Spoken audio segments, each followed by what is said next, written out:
Hello दोस्तों। तो कल हमने 70 क्वेश्चन तक कर लिया था।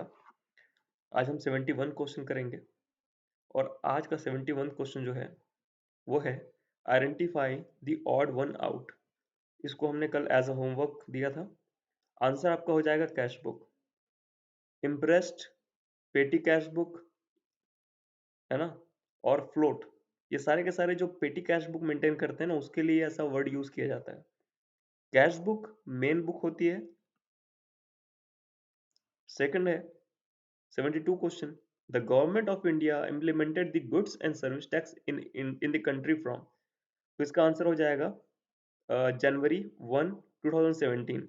अच्छा, मैं एक बात बताना चाहूँगा, ये क्वेश्चन केवीएस पीजीटी 2018 में आया था, लेकिन अभी रिसेंटली ये 24 दिसंबर 2023 को एएमआरएस के अकाउंटेंट में भी पूछा गया था। दैट्स वाई ये बहुत इंपॉर्टेंट है, आपको डेट याद रखनी पड़ेगी। एक और चीज इससे एक फैक्ट है कि पूरे इंडिया में जो है वो जुलाई 1 को नहीं था ये। पूरे इंडिया में एक्चुअली 8 जुलाई से आप मान सकते हैं, क्योंकि 8 जुलाई को जम्मू एंड कश्मीर में ये लागू हुआ था। जुलाई 1 को all over India accept Jammu and Kashmir ये एप्लीकेबल हुआ था, इम्प्लीमेंट हुआ था, sorry. 73rd question, if an asset was purchased for 20 lakh and the same was sold for 24 lakh, define the nature of receipt if book value of asset was rupees 12 lakh। ये question अभी ये recently EMRS के accountant में पूछा गया था, इसको मैंने स्पेशली ऐड किया था अभी। तो इसका जो आंसर है वो हो जाएगा option C, capital receipt of 4 lakh and revenue receipt of 8 lakh. ये जो इनकम टैक्स जैसे डील करता है, किस तरह से हुआ है समझिए इसको। ये जो आप 4 लाख देख रहे हैं, ये 4 लाख वो अमाउंट है जो इस 20 लाख के बियॉन्ड हमको मिली है 24 लाख में। मतलब 24 lakh minus 20 lakh is equal to 4 lakh. That will be your capital receipt which is your capital profit we can say. And जो आपने ये 12 लाख की वैल्यू है, एसेट की बुक वैल्यू 12 लाख है और वो उसकी एक्चुअल वैल्यू 20 लाख की थी, है ना। तो 12 लाख की अभी रिसेंट बुक वैल्यू और उसकी हिस्टोरिकल कॉस्ट 20 लाख रुपए के बीच में जो अंतर होगा, वो सारा डिफरेंस जो है वो आपको रिवेन्यू रिसीट के नाम से दिखाना पड़ेगा और ये फुली टैक्सेबल होगा। ठीक है। और फिलहाल अभी ये जो कंसेप्ट है, जो हम पहले मानते थे कि जितना भी कैपिटल एसेट बेचा तो सारा का सारा कैपिटल रिसीट हो जाएगा, ये अजम्पशन या फिर ये कॉन्सेप्ट अब खत्म हो चुका है। बहुत अच्छे से समझिए। और क्योंकि ये गलती मैंने करी है, मैं खुद भी एग्जाम देने गया था अभी, तो मुझे पता नहीं था ये चीज। दैट्स वाई मैं आपको क्लियरिटी के साथ बता रहा हूँ। नेक्स्ट क्वेश्चन करते हैं 74th question, transaction to be recorded in journal proper will be. Transaction जो रिकॉर्ड किया जाता है जनरल प्रॉपर में, वो क्या होता है? So option A will be the right answer, credit purchase of furniture. देखिए, नीचे जो लिखे हुए हैं पेमेंट ऑफ वेजेस, इसको आप कैश अकाउंट में लिखेंगे। क्रेडिट सेल हुई है, इसको आप सेल्स अकाउंट में लिखेंगे। परचेज ऑफ गुड्स है, इसको आप परचेज अकाउंट में लिखेंगे, क्योंकि सुरेश से परचेस किया, नाम लिखा हुआ है, मतलब ऑब्वियसली क्रेडिट परचेस किया होगा। तो जो फर्नीचर होता है ना, उसके लिए कोई अलग से कोई बुक नहीं बनाई जाती। तो जर्नल प्रॉपर में वो चीजें लिखते हैं जिनके लिए कोई बुक नहीं बनाई जाती। अब समझिए कि बुक के कौन कौन सी बुक बनाई जाती है। तो आपका कैश बुक बनाई जाती है, सेल्स बुक बनाई जाती है, सेल्स रिटर्न बुक बनाई जाती है, परचेस बुक बनाई जाती है, परचेस रिटर्न बुक बनाई जाती है। ठीक है। उसके बाद जो बाकी ट्रांजेक्शन होते हैं जो कहीं पे नहीं जा पाते, उनको हम जर्नल प्रॉपर में लिखते हैं। उसके बाद ये लेजर में ट्रांसफर किए जाते हैं। नेक्स्ट क्वेश्चन है, prepaid rent account is a.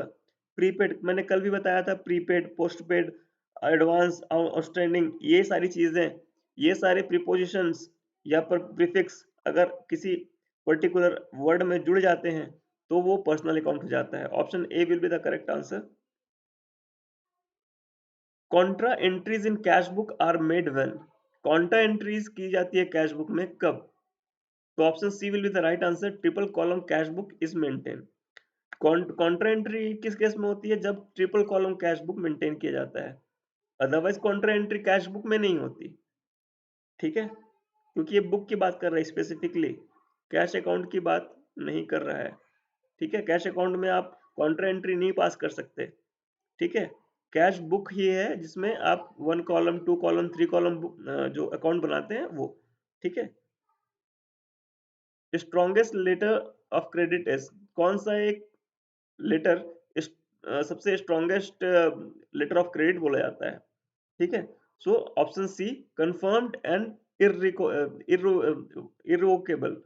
Confirm बोलने का मतलब है कि अगर किसी ने लेटर ऑफ क्रेडिट लिखा है, लेटर ऑफ क्रेडिट बेसिकली होता क्या है कि जब एक व्यक्ति किसी दूसरे व्यक्ति से एक सामान खरीदता है उधार में, तो लेटर ऑफ क्रेडिट इशू करता है। लेटर ऑफ क्रेडिट ये है कि उसने उसको लिखा है कि भई मैं इस पर्टिकुलर चीज़ को इतने दिन बाद पे कर दूँगा। तो उसको अगर वो कन्फर्म्ड है और इर्रिवोकेबल है, इर्रिवोकेबल मतलब वो पीछे नहीं हट सकता अपनी बात से। तो ऐसे जो है वो स्ट्रॉन्ग लेटर ऑफ क्रेडिट माने जाते हैं। 78 क्वेश्चन है, which of the following statement is true? कौन सा एक स्टेटमेंट ट्रू है? Option C will be the right answer. Every debit has a corresponding credit. ठीक है, हर डेबिट का एक क्रेडिट होता है। मतलब ये आपका कॉन्सेप्ट भी है अकाउंटिंग का कि हर एक पहलू के सॉरी हर एक ट्रांजेक्शन के दो पहलू होते हैं। ठीक है, डुअल एस्पेक्ट कॉन्सेप्ट जिसको आप बोलते हैं। 79th क्वेश्चन है, prepaid rent is associated with, prepaid rent किससे एसोसिएट करता है? So option E will be the right answer, representative personal account. देखिए यहाँ पे आपको personal account already B option में दिया हुआ था, लेकिन कंफ्यूज करने के लिए ई ऑप्शन लगा दिया गया। ये आपके सीजीपीएससी असिस्टेंट प्रोफेसर 2014 एग्जाम में आया हुआ था। Nominal account test, nominal account क्या होता है? नॉमिनल अकाउंट जब आप नॉमिनल की बात करते हैं, है ना? तो ऐसे अकाउंट जिसके बेसिकली कोई मतलब जैसे कि आप इसमें option A will be the right answer, wages account. जब आपने वेजेस पे कर दिया, तो मैंने कल ही बताया था आपने चाय पी ली, आपने उसको कंज़्यूम कर लिया, उसके बाद आपको उसका एफर्ट नहीं दिखेगा, ठीक है? मतलब कोई स्पेसिफिक चीज़ नहीं दिखती है आपको। वैसे ही वेजेस जब आप यूज़ कर लेते हैं, उसका कोई स्पेसिफिक एक्जिस्टेंस दिखता नहीं है आपको। आप किसी पर्टिकुलर मशीन को देख के ये नहीं बोल सकते कि कितने लोगों ने उस पे काम किया, ठीक है? तो वो आपको अकाउंट से ही दिखेगा, okay? Option A will be the correct answer. Debit the receiver and credit the giver इस रूल ऑफ, मैंने इसको अपनी क्लास में भी समझाया, debit the receiver, credit the giver, ये मैंने बार-बार बताया भी है। तो ये किसका कॉन्सेप्ट होता है? ये आपके सॉरी पर्सनल अकाउंट होते हैं। ये आप देखिए इसमें एक रिसीवर है और दूसरा गिवर है। तो कौन से अकाउंट में होता है? पर्सनल अकाउंट में होता है। चलिए बताइए रियल अकाउंट का आपका रूल कौन-सा है? ठीक है? रियल अकाउंट का और नॉमिनल अकाउंट का रूल आप बता दीजिए। कमेंट बॉक्स में कमेंट कीजिए। वैसे बहुत कम लोग वीडियोज़ देख रहे हैं क्योंकि अभी एग्ज़ाम्स नहीं होने वाले। मुझे सच में ऐसा फ़ील होता है कि आप रुक क्यों जाते हैं? जो वीडियो देख रहे हैं गलती से अगर आप यहाँ तक देख पाए हैं, तो मैं आपसे बस ये बात कहना चाहूँगा, ज़रूरी नहीं है मेरे वीडियोज़ देखिए, मेरे में तो वैसे भी 200 कुछ सब्सक्राइबर हैं। आप किसी बड़े यूट्यूबर का वीडियो देखिए, लेकिन देखिए, क्योंकि देखना ज़रूरी है और मैं ये वीडियो इसलिए बना रहा हूँ ताकि मैं अपने आप को प्रिपेयर कर सकूँ, ठीक है? आप भी प्रिपेयर रखिए रहिए। मैं ये बिल्कुल भी नहीं ऐसा नहीं सोचता कि मेरे कॉम्पिटिटर ज़्यादा पढ़ लेंगे तो मैं फेल हो जाऊँगा। मैं तो सोचता हूँ कि अगर आप अच्छे से पढ़ेंगे तो आपके चलते मेरा भी जो इंटेलिजेंस है वो ज़्यादा इंक्रीज़ होगा। ठीक है? तो नेक्स्ट पे चलते हैं। Option will be answer B, personal account. Which among the following belongs to nominal account? कौन-सा एक नॉमिनल अकाउंट से बिलॉन्ग करता है? ये भी आपके सीजीपीएससी असिस्टेंट प्रोफेसर 2016 के एग्ज़ाम में आया हुआ था and option A will be the right answer, bad debt recovery account. Okay? Nominal account है। Which one of the following accounting equation is correct? कौन सा एक अकाउंटिंग इक्वेशन करेक्ट है? तो ये तो आप बता देंगे। इसको आपके आपके ऊपर छोड़ता हूँ। आप देख लीजिए क्वेश्चन और लगा लीजिए answer. The installation expenses for a new machinery will be debited to। एक इंस्टॉल किया गया है न्यू मशीन, उसका एक्सपेंसेस कहाँ पे डेबिट होगा? तो उसका एक्सपेंस जो है मशीन अकाउंट में डेबिट होगा। चाहे उस पे कोई ऐसा छोटा-मोटा एक्सपेंस भी किया गया हो, चाहे वो एक छोटा-सा नट बोल्ट जो उसके लिए लेके आते हैं, वो लाया गया हो, चाहे उसके लिए ऑयल लेके आया गया हो, वो सारी चीजें कैपिटलाइज होती हैं और वो उस पर्टिकुलर कैपिटल के, यानी मशीन है तो मशीन के, या लैंड है तो लैंड के अकाउंट में ऐड कर दिया जाता है। 85 grouping of similar items and transferring those to the respective account is known as। Same type के आइटम को ग्रुप करना और उनको उनके एक पर्टिकुलर स्पेसिफिक अकाउंट में भेजना, वो क्या कहलाता है? कल इसके बारे में हमने डिस्कस किया था, इसको हम पोस्टिंग बोलते हैं। ठीक है, ये भी आपके सीजीपीएससी असिस्टेंट प्रोफेसर के एग्जाम का क्वेश्चन है। 86 which of the following options best explains a bank reconciliation statement? कौन सा एक ऑप्शन आपको बैंक रिकंसिलिएशन स्टेटमेंट का सही ऑप्शन लगता है? So option B, it is a separate statement. Okay, ये एक सेपरेट स्टेटमेंट है, ना ही ये आपके फाइनेंशियल स्टेटमेंट का पार्ट होता है, ना ही किसी तरह से अकाउंट का पार्ट होता है। इसको आप अपने कंफ्यूजन को मिटाने के लिए यूज करते हैं। ठीक है, ओके, नेक्स्ट क्वेश्चन पे चलते हैं। नेक्स्ट क्वेश्चन पे चलने के पहले बस ये बोलूंगा, अगर आप ये वीडियो देख रहे हैं चैनल को सब्सक्राइब कीजिए और वीडियो को प्लीज लाइक कर दीजिए। Thank you. नेक्स्ट क्वेश्चन है, a sale of rupees 25,000 to A was entered as a sale to B। This is an example of, एक सेल है 25,000 का, हमने A को किया और उसको B के खाते में लिख दिया। मतलब मेरे से क्या हुई? गलती हुई, और गलती को हम क्या बोलते हैं? Error of commission. समझ लेते हैं। एरर ऑफ ओमिशन वो होता है जब आपने लेट सपोज ए को सामान बेचा और उसको आप लिखना भूल गए, उसको हम बोलते हैं complete error of omission. Okay, second होता है पार्शियल एरर ऑफ ओमिशन।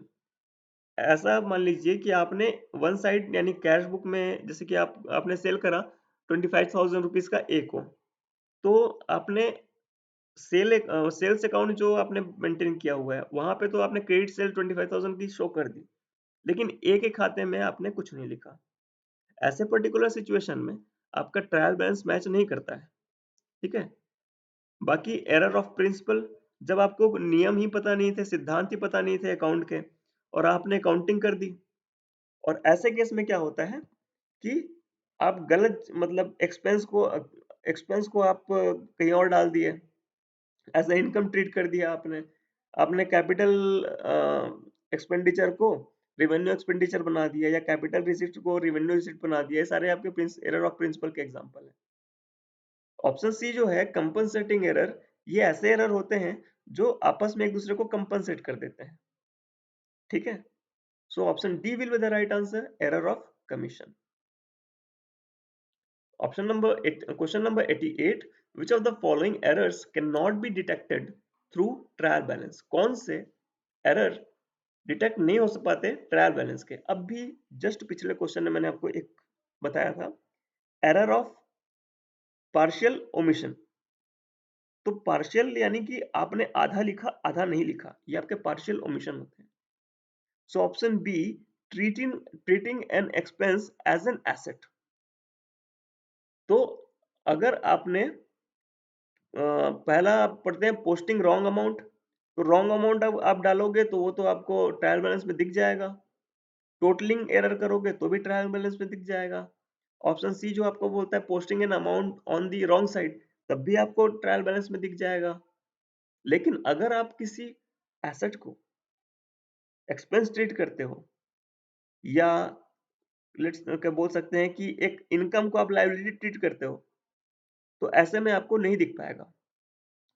क्यों नहीं दिख पाएगा? क्योंकि एसेट और एक्सपेंस डेबिट साइड में आते हैं, liability, income and capital credit side में आते हैं। ठीक है, option B will be the right answer. आपको यहाँ पे याद रखना है, डेबिट में ए ई और क्रेडिट में LIC। 89 suspense account is generally open to rectify. Suspense account जो होता है वो जनरली ओपन किया जाता है रेक्टिफाई करने के लिए। ऑप्शन आपको दिए हुए हैं, error of principle, one sided error, compensating error, all type of error. तो जब वन साइडेड एरर, यानी कि इसी को हम एरर ऑफ पार्शियल ओमिशन जिसको हम बोल देते हैं, या पार्शियल एरर ऑफ ओमिशन, जैसे भी आप बोले, मतलब आपने एक अमाउंट एक तरफ लिखी लेकिन दूसरी तरफ नहीं लिखी, तो option B will be the right answer, one sided error. Question number 90, आज का 20th क्वेश्चन है, which of the following error can be detected by trial balance? कौन सा एक एरर ट्रायल बैलेंस में डिटेक्ट होता है? Option A, error of omission, trial balance में डिटेक्ट हो जाता है, लेकिन यहाँ पे मैं आपको फिर से बोलूंगा, एरर ऑफ ओमिशन अगर पार्शियल है तभी वो डिटेक्ट होगा। अगर फुल्ली आपने उसको ओमिट कर दिया है, बुक्स ऑफ अकाउंट में नहीं लिखा है, तो वो डिटेक्ट नहीं होगा। इन केस इस क्वेश्चन में एक और ऑप्शन होता एरर ऑफ पार्शियल ओमिशन, तो उस केस में वो वाला ऑप्शन सही होता, ना कि ये वाला ऑप्शन। ठीक है, एरर ऑफ ओमिशन के दो टाइप है, मैंने आपको बताया। फुल्ली आपने ओमिट कर दिया, मतलब पूरा का पूरा आप भूल गए लिखना, और दूसरा होता है आपने आधा लिखा आधा नहीं लिखा, तो जो आधा लिखा है ना वही डिटेक्ट कर पाओगे, जो लिखा ही नहीं कहीं पे वो डिटेक्ट नहीं कर पाओगे। ठीक है, next question, overcasting of sales book could be rectified bye?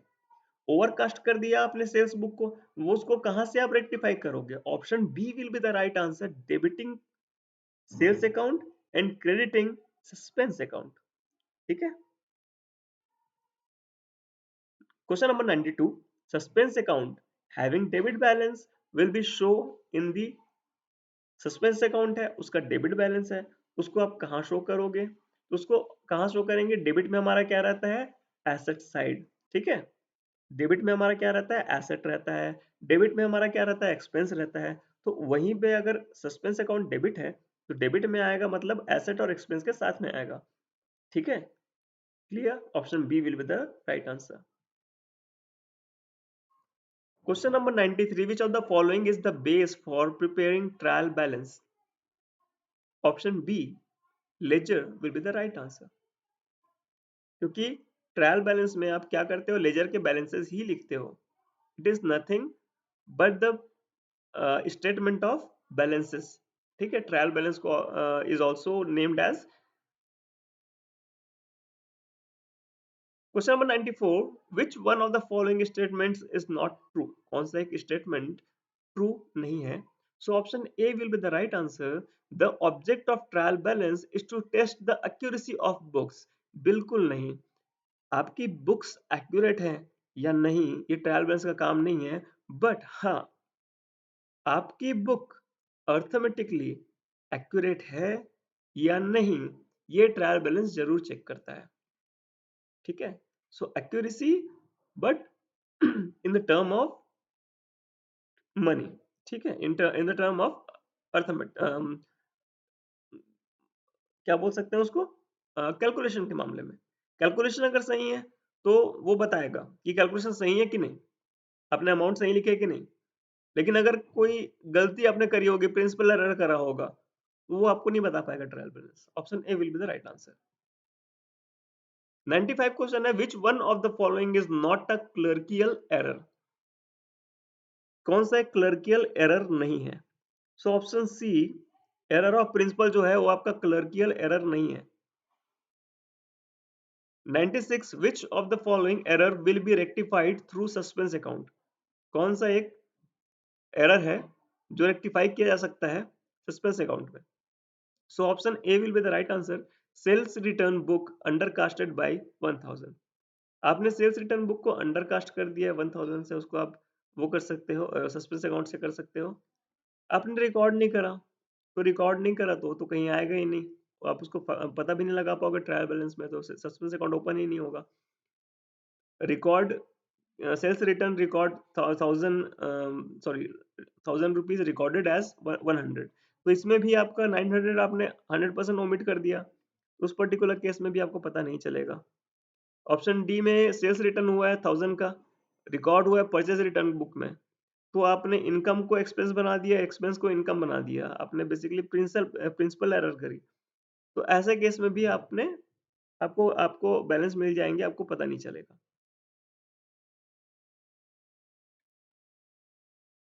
Next question है, clerical error include, clerical error क्या इंक्लूड करता है? तो क्लर्कल एरर जो होता है वो आपका एरर ऑफ ओमिशन और एरर ऑफ कमीशन दोनों ही इंक्लूड करता है। ठीक है। एरर ऑफ प्रिंसिपल क्लर्क के द्वारा नहीं होता, एरर ऑफ प्रिंसिपल जो होता है वो हमारे अकाउंटेंट के द्वारा होता है। ठीक है। 98 which one of the following error is disclosed by trial balance? कौन सा एक एरर डिस्क्लोज होता है ट्रायल बैलेंस में?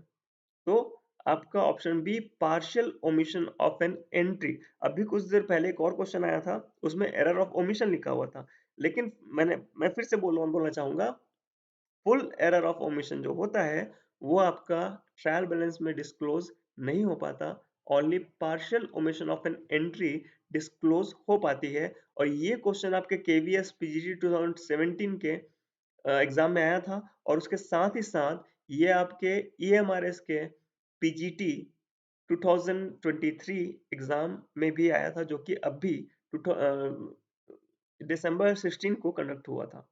ठीक है। इसका एग्जाम मैंने दिया था, अ, मैंने सही किया था इसको। The error which does not affect the agreement of trial balance? कौन सा एक एरर है जो ट्रायल बैलेंस के एग्रीमेंट को अफेक्ट नहीं करता? तो option A error of principle trial balance के एग्रीमेंट को बिल्कुल भी अफेक्ट नहीं करता। ठीक है। क्योंकि ट्रायल बैलेंस को उससे कोई फर्क नहीं पड़ता। ठीक है।